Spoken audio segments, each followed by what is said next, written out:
Hello बच्चों, कैसे हैं आप सब? अच्छे से हैं? चलिए, आपका मेरे इजी केमिस्ट्री चैनल पर स्वागत है। आज हम IUPAC नामांकन पढ़ रहे हैं, जिसमें मुख्य रूप से जो क्रियात्मक समूह है वो हम क्रियात्मक समूह एल्डिहाइड और कीटोन, आज इन दोनों का हम IUPAC नामांकन पढ़ेंगे। ठीक है, तो देखिए, ये मैं बार बार जो बना के रखती हूँ पहले से, वो आपको पता होना चाहिए कि आपका बार बार रिवीजन हो जाए। आपके पास ये बार बार जब आएगा तो आपको ये याद रहेगा कि हमें IUPAC नामांकन के लिए जो ढांचा बनाना है वो कैसे बनाना है। बनाना नहीं है, वास्तव में दिमाग में रखना है, ताकि हम IUPAC नामांकन सही से कर सकें। देखिए, रूट वर्ड या मूल शब्द, जिसमें हमें सबसे लंबी कार्बन श्रृंखला का पता चलता था। फिर प्राइमरी सफिक्स या प्राथमिक अनुलग्न, जिससे हमें एन, इन, आइन ये पता चलता था। और सेकेंडरी सफिक्स या द्वितीयक अनुलग्न, इससे हमें क्रियात्मक समूह का पता चलता है। और प्राइमरी प्रीफिक्स या प्राथमिक पूर्वलग्न, इससे यदि कोई चक्रीय कार्बनिक यौगिक है तो हम साइक्लो लगा देंगे। और सेकेंडरी प्रीफिक्स या द्वितीयक अनुलग्न, जो कार्बन के श्रृंखला में जो पार्श्व श्रृंखलाएं साइड ब्रांच निकली रहती है उसका पता चलता है। तो ये मैं इसलिए बार बार लिख रही हूँ कि आपको पता होना चाहिए। जो चीज़ नहीं है उसको काट दीजिए। जैसे अगर कोई साइक्लो कंपाउंड है ही नहीं तो प्राइमरी प्रीफिक्स कुछ नहीं लिखा जाएगा। यदि कहीं पर साइड ब्रांच पार्श्व श्रृंखलाएं निकली ही नहीं है तब यहाँ सेकेंडरी प्रीफिक्स पे कुछ भी नहीं लिखा जाएगा। लेकिन ये तो लिखा जाएगा कि भाई सैचुरेटेड हाइड्रोकार्बन है कि अनसैचुरेटेड है, यानी एल्केन है, एल्कीन है या एल्काइन है, ये लिखा जाएगा। और यदि कोई क्रियात्मक समूह है तो वो लिखा जाएगा। ठीक है, तो अब हम एल्डिहाइड और कीटोन, ये दो क्रियात्मक समूह का IUPAC नामांकन पढ़ते हैं। एल्डिहाइड का सामान्य सूत्र होता है RCHO। ये एल्डिहाइड क्रियात्मक समूह है RCHO। ठीक है, इसका R एल्किल ग्रुप है, वास्तव में क्रियात्मक समूह सिंगल बॉन्ड CHO है। ठीक है, इसमें जो अब हम सेकेंडरी सफिक्स या द्वितीयक अनुलग्न जो लगाते हैं वो लगाते हैं अल। ठीक है, अब अल लगाते हैं। अब मैं इसको मिटा देती हूँ, आपने इसको नोट कर लिए होंगे। अब हम कुछ उदाहरण लेते हैं और उसका IUPAC नामांकन पढ़ते हैं।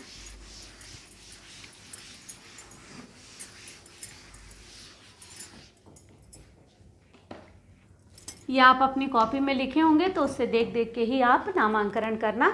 जैसे फॉर एग्जाम्पल, यदि हम इसका प्रथम सदस्य लें, देखिए यहाँ पर हमारे पास ऑलरेडी जो एल्डिहाइड है उसमें एक कार्बन पहले से ही है, एक कार्बन पहले से ही है, यानी प्रथम सदस्य हम R की जगह पहला सदस्य क्या रखेंगे? H, दूसरा सदस्य रखेंगे CH3 और फिर ऐसे बढ़ता जाएगा, है ना। क्यों हम पहला सदस्य H क्यों रख रहे हैं? क्योंकि पहले कार्बन ऑलरेडी हमारे पास क्रियात्मक समूह में ही है। तो पहला सदस्य हो जाएगा HCHO। ठीक है, और एक कार्बन वाला है, इसीलिए हम रूट वर्ड मैथ और क्रियात्मक समूह क्या लगा देंगे? अल, एन भी लगाएंगे ना, मैथ, एन और फिर अल। तो इसका पूरा नाम हो जाएगा मैथेनल। एल्कोहल में हम ऑल लगाते थे, OL ऑल, यहाँ AL अल। ठीक है, अब हमें दूसरा सदस्य बनाना है। एक कार्बन पहले से ही है, एक और कार्बन, यानी हम R की जगह इस बार क्या लगा देंगे? CH3CH ओ, ठीक, CH3CHO, 2 कार्बन, दूसरा सदस्य, तो नाम हो जाएगा एथ धन एन धन अल, तो ये हो जाएगा इथेन नल, तो सब एक साथ इथेनल। ठीक है, अब इसका जो तीसरा सदस्य बना लेते हैं। तीसरा 3 कार्बन, यानी यहाँ पर हम क्या लिख देंगे, CH3CH2CHO, 3 कार्बन हो गए, 1 2 3। हम इसको ऐसा भी लिख सकते थे C2H5, C का 2 और H के 3 2 5 CHO। बिल्कुल कंफ्यूज मत होना, C2H5 देखने से ही हमको इथेन जैसा लगता है, लेकिन इस कार्बन को भी हम काउंट करते हैं, तो ये क्या हो जाएगा, प्रोप धन एन धन अल, तो ये हो जाएगा प्रोपेनल। ठीक है, इसी तरह ब्यूटेनल, पेंटेनल, ये चलता चला जाएगा। ठीक है, इसमें प्रथम 2 सदस्यों के साधारण नाम बहुत फेमस हैं, इसलिए मैं वो भी बता दे रही हूँ। ये है सामान्य नाम, ये हम सीख रहे हैं IUPAC नाम, लेकिन इसके सामान्य नाम हर जगह देखने को मिलेंगे, तो हम वही सीख रहे हैं सामान्य नाम। ये हो जाएगा मेथेनल का फॉर्मलडिहाइड,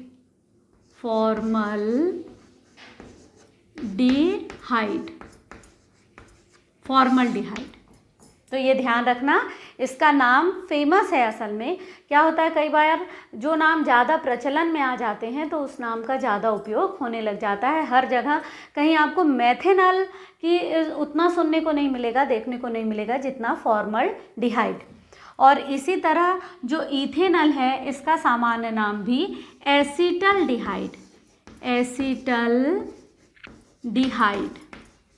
ठीक है, एसिटल्डिहाइड, तो ये नाम ज़्यादा चलते हैं।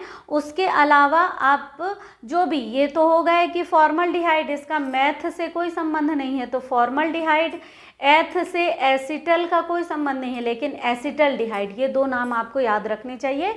इसके अलावा प्रोपेल्डिहाइड, ब्यूटेल्डिहाइड, ऐसे हम सामान्य नाम लिख देते हैं, लेकिन ये आपको ऐसे याद रखना चाहिए। ठीक है, अब मैं इसको थोड़ा सा मिटाती हूँ।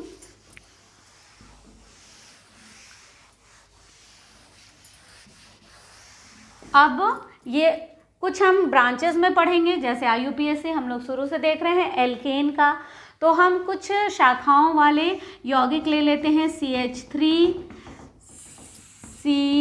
फिर यहाँ CH3, फिर यहाँ CH, और यहाँ CH2, और ये CHO। ठीक, आप देखेंगे कि एल्डिहाइड समूह हमेशा किसी भी कार्बनिक यौगिकों के अंत में ही होगा। ठीक है, अब हम इसका नामांकन कर देंगे।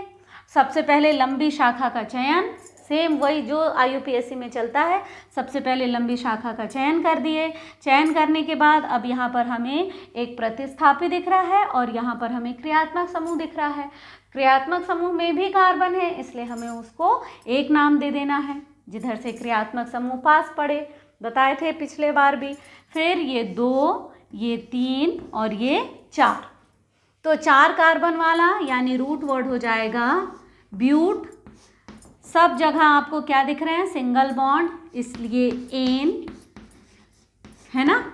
और आखिरी में क्या आ जाएगा आपका, आप इसको 1 अल भी लिख सकते हैं, और अंत में हम पोजीशन नहीं दर्शाते हैं तो हम अल भी लिख सकते हैं।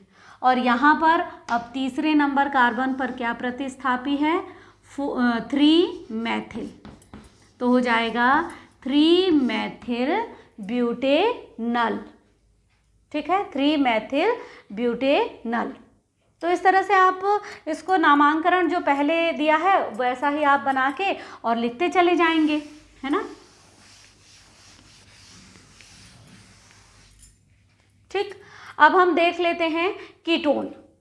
कीटोन, इसका सामान्य सूत्र होता है R C O और RCOR, और इसमें जो सफिक्स लगाया जाता है वो लगाया जाता है नोन या ओन। ओन भी बोल देते हैं, नोन भी बोल देते हैं, ठीक है। इसमें ये खास बात रहेगी कि R, एक तरफ हम ये R रख लें, ये R डैश रख लें, या इसको R1 इसको R2 कर लें, 2 R हैं अपने पास।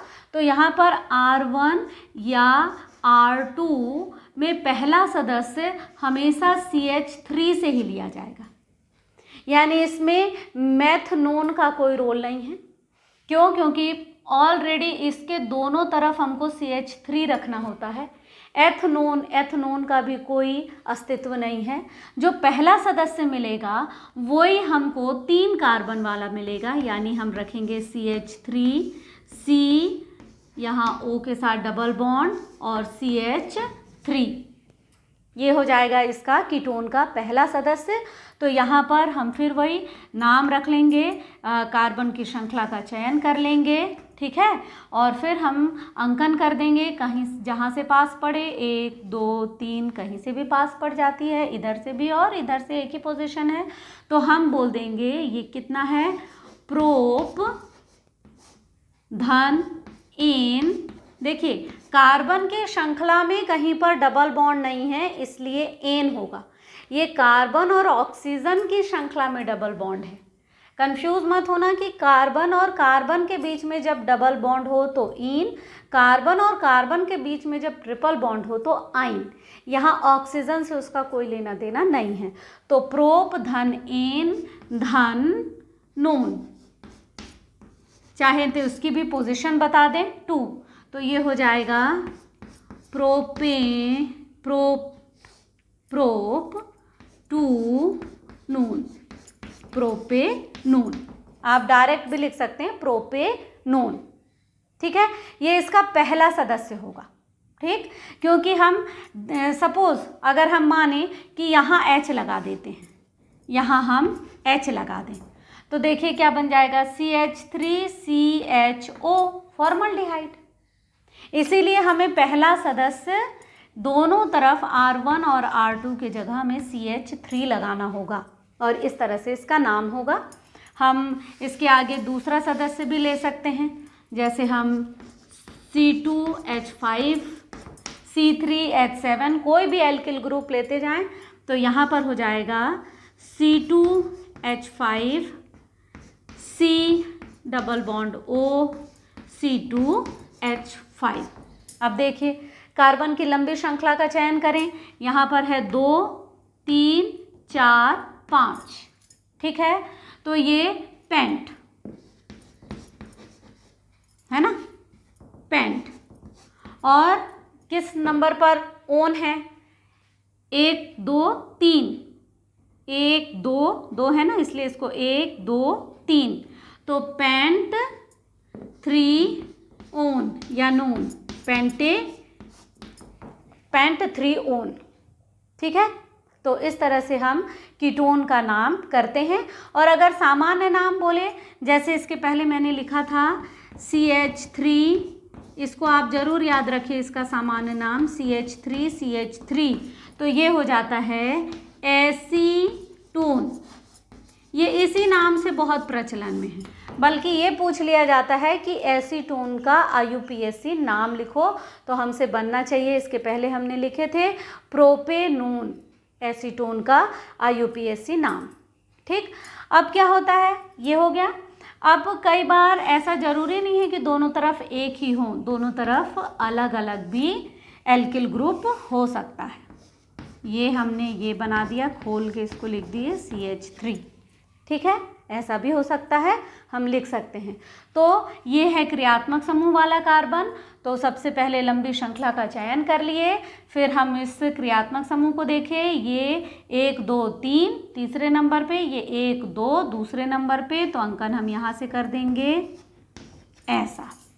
और अब हम लिख देंगे 4 कार्बन वाला है, तो ब्यूटेन 2 नून, ब्यूटेनोन या 2-ब्यूटेनोन। देखिए कई जगह 2-ब्यूटेनोन भी लिखा रहता है, यानी ओन पोजीशन कितने पे, कीटोन क्रियात्मक समूह कितने पर है, दूसरे नंबर पर है। और इसी तरह अब कार्बन की शाखा भी अलग अलग निकल गई अगर, तो उसका भी हम जैसे प्रतिस्थापी का नाम लिखते थे तो वैसे ही हम लिख सकते हैं। ठीक है, अब इन दोनों को मैं मिटा देती हूँ और